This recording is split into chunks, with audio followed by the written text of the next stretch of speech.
been closely tracking the WNBA's growth, just said that Caitlin Clark's value to the league this year could exceed $1 billion, and that's likely a conservative estimate.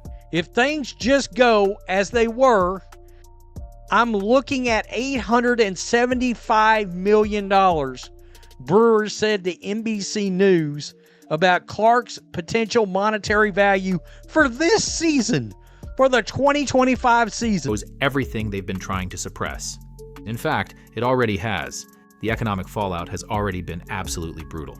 And now there's a new report that quantifies just how critical she is to the WNBA's success. Her estimated value to the league is absolutely staggering. Just wait until you see the numbers. We are about to witness the biggest serving of humble pie in sports history. Media is still disparaging her fans. There's still this tired narrative floating around that Indianapolis is somehow unsafe and that it's because of her fans being hateful or toxic. It still feels like some players and media voices would rather fail without her than succeed with her. There are literally players in the league that would rather burn down the league than have it succeed with Caitlin Clark in the league. They would rather burn it down, and that is you know that's the case. You know it's the case. I don't even have to say which players. You know that's the case. But now, they're about to find out the hard truth. Oh, that's exactly what Caitlin Clark is doing for the WNBA.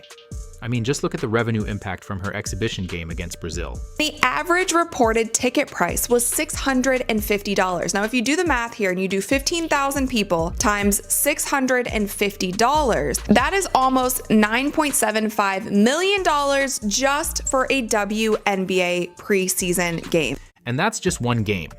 Now we're starting to see real reports come out about how she's impacted the Fever organization. Still don't want to address it, but the truth is, a lot of them are still bitter about Caitlin's rise and overwhelming popularity. You still have the bitter clingers, holding on to the idea that they were the reason for the league's growth, trying to rewrite the narrative. Even Nafisa Collier publicly voiced her frustration that Caitlin was getting more nationally televised games. Well, obviously, Indiana, especially like with their free agents, they're gonna be a great team. But to not have the defending champs on TV more, I think it's kind of crazy. And worse, the media shocking is because Caitlin, despite all the on-court abuse she takes, has been remarkably durable. Up until her injury, she had played in 185 consecutive regular season and playoff games, 139 with the Hawkeyes and 46 with the Fever. So this is new territory. Sure, injuries happen in sports, but when the face of the league is missing significant time, for the first time ever, fans are going to be concerned. The big question right now... It's mostly just not being called for these fouls. Needs to be assessed. Caitlin Clark is the league's star player, whether you like it or not. A serious injury would crush all the progress the WNBA has made, all the momentum, all the new fans, all the sponsorships, everything the players say they want. I just hope she doesn't get injured by all these fouls. She's already injured. How devastating. Any injury that gets her actually taken out of a regular season. How serious is this? The 2+ week timeline suggests that it's a grade 1 strain, which would be the best case scenario for a quick and full recovery. But either way, she's likely going to miss at least 4 games, 2 against the Mystics, 1 against the Sun, and 1 against the Sky. As for the Sky game, it's going to be very interesting to see how many people show up at the 20,000-seat United Center now that Caitlin won't be playing. When a coach is forced to speak out like that, you know it's gone too far. And bringing this back to the bigger picture, if it continues to go too far, it doesn't just hurt Caitlin. It puts the entire league at risk. And maybe it already has. But if anything, this should be a lesson to the league and a lesson to the officiating, because the amount of contact that is allowed without a foul call and the amount of physicality that Caitlin Clark has to battle through being double teamed and triple teamed and honestly all the way down to $80. When it comes to the Chicago Sky game, that is the marquee matchup in the WNBA, and those tickets are crashing just as well. From $86 48 hours ago to $25. But the thing everyone will be watching just as closely is TV viewership. The first Fever Sky game pulled in 2.7 million viewers, an absolute monster number for the WNBA. Fever Sky matchup, we're already seeing the fallout, and I'll touch on that in a minute. Now, of course, Caitlin's health is number one. But if you're a Fever fan, you probably want to know how this will impact the team. Well, here's your dose of optimism. I do see these games against the Sun and against the Mystics and against the Sky as winnable games. These next 4 games are still winnable for Indiana. this stretch probably isn't going to derail the Fever's season. In fact, it is to make sure she's fully healed. But still, it's a tough pill to swallow. Her bet for her to win MVP died. Yeah, being out. The mad thing is being out for 2 weeks basically means you can't win MVP in the WNBA. Like that is one of the shocking ones. Many had predicted that Caitlin would be among the favorites to win the MVP this season, but being out for 4 to 6 games will seriously hurt her chances. Now, Caitlin has said many ahead. But I will just say the lopsided officiating was absolutely insane. It was one of the worst RV games I've seen. It got to the point where Stephanie White, the head coach of the Fever, had to publicly call out the officiating. I thought she got fouled. I think it's pretty egregious what's been happening to us the last few games. And the disrespect right now for our team has been pretty unbelievable. It wasn't about Indiana. It was about Caitlin. I wonder how many fans are not going to show up. I reckon maybe 4,000 or 5,000 will show up. I reckon it'll be 2/3 full.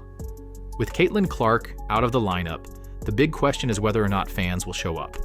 Well, within hours of the news, fans are already liquidating their tickets. And I genuinely think It looks like the Fever are making a smart, calculated decision here, resting Caitlin early in the season before the schedule really ramps up. They're choosing to protect her now, while the risk is manageable, instead of pushing through and making things worse during a relatively low-stakes stretch. They did the same thing with Sophie Cunningham. Put me sit on the sideline and talk. That's about all. I'm ready to play. He's out over there. It's a much-needed reality check. WNBA players weirdly have been fighting growth. Stop fighting the truth. Get out of your own way. It is a bad look.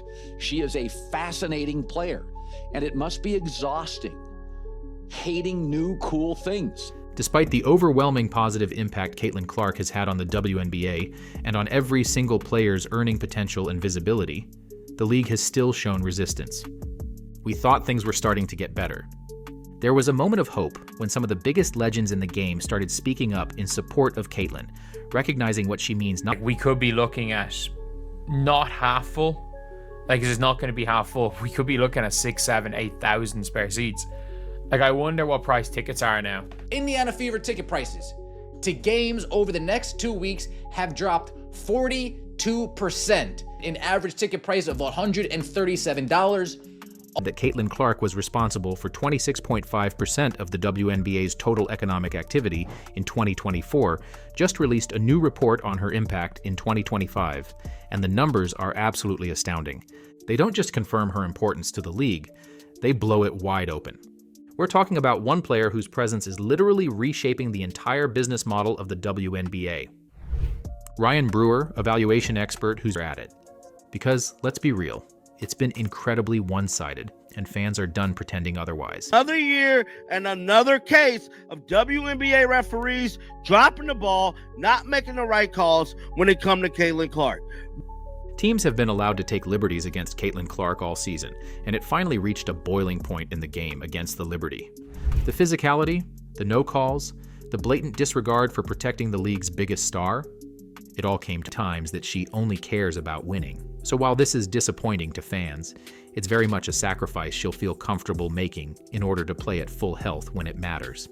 And as far as the long-term outlook goes, again, this doesn't appear to be a serious long-term injury. This is nowhere near the level of an ACL injury, so she can come back and still be like the explosive playmaker, the explosive three-point shooter, the